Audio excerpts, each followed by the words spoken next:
ನೀವು ಕೂಡ ಫಸ್ಟ್ ಐಶ್ವರ್ಯ ಅಂತ ಹೆಸರಿತ್ತು ಅಂತ ಕೇಳ್ಪಟ್ವಿ. ಐಶ್ವರ್ಯದಿಂದ ಮೋಕ್ಷಿತ ಆಗ್ತೀರಿ. ಏನು ಮೋಕ್ಷಿತ ಅಂದ್ರೆ ಎಕ್ಸಾಕ್ಟ್ ಆಗಿ ಏನು ಅಂತ? ಫ್ರೀಡಮ್. ಫ್ರೀಡಮ್. ಅಂದ್ರೆ ನನಗೆ ಯಾವಾಗ್ಲೂ ನನ್ನ ಯಾರಾದ್ರೂ ರಿಸ್ಟ್ರಿಕ್ಟ್ ಮಾಡಿದ್ರೆ ಅಥವಾ ನನ್ನ ಯಾರಾದ್ರೂ ಹಿಡ್ದಿಟ್ರೆ ಅದು ನನಗೆ ಆಗಲ್ಲ. ನಾನು ತುಂಬಾ ಫ್ರೀ ಆಗಿ ಇಂಡಿಪೆಂಡೆಂಟ್ ಆಗಿರ್ಬೇಕು ಅಂತಿರೋ ಹುಡುಗಿ ನಾನು. ಸೊ ಹಾಗಾಗಿ ಆ ಹೆಸರನ್ನ ಇಟ್ಟಿದ್ದು. ಅಂಡ್ ಅದು ಅಲ್ಲದೆ ನನಗೆ ಮೋ ಅನ್ನೋ ಅಕ್ಷರ ಬಂದಿತ್ತು. ಆ ಟೈಮಲ್ಲಿ ನಂದು ಅಕ್ಷರ ಅಂದ್ರೆ ನನಗೆ ಅಕ್ಷರ ಬಂದಿದ್ದು ಟಾ ಮತ್ತೆ ಮೋ. ಟಾ ಅಕ್ಷರದಿಂದ ಇಡೋದಿಕ್ಕೆ ಆಗಲ್ಲ ಅಂತ ಹೇಳಿ ಹೆಸರು ಅದನ್ನ ಇಟ್ಟಿದ್ರು.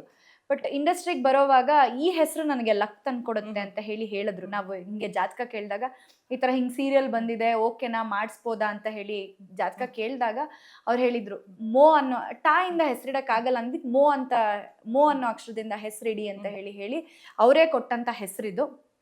ಅದನ್ನ ಮತ್ತೆ ಮರುನಾಮಕರಣ ಅಂತ ಹೇಳಿ ಮಾಡಿದ್ರು. ಸೊ ಆ ಹೆಸರೇ ನನಗೆ ಇಷ್ಟು ಸಕ್ಸಸ್ ತಗೊಂಬಂದ್ ಕೊಟ್ಟಿರೋದು.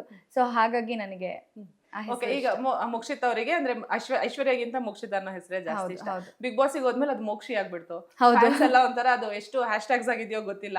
ಅದ್ರ ಬಗ್ಗೆ ಏನ್ ಹೇಳ್ತೀರಿ? ಅಂದ್ರೆ ಆ ಮೋಕ್ಷಿ ಅನ್ನೋದು ಕೇಳೋದಿಕ್ಕೆ ಒಂಥರ ಚೆನ್ನಾಗ್ ಅನ್ಸುತ್ತೆ. ಮುಂಚೆ ಎಲ್ಲರೂ ಮೋಕ್ಷು ಅಂತ ಕರೀತಿದ್ರು.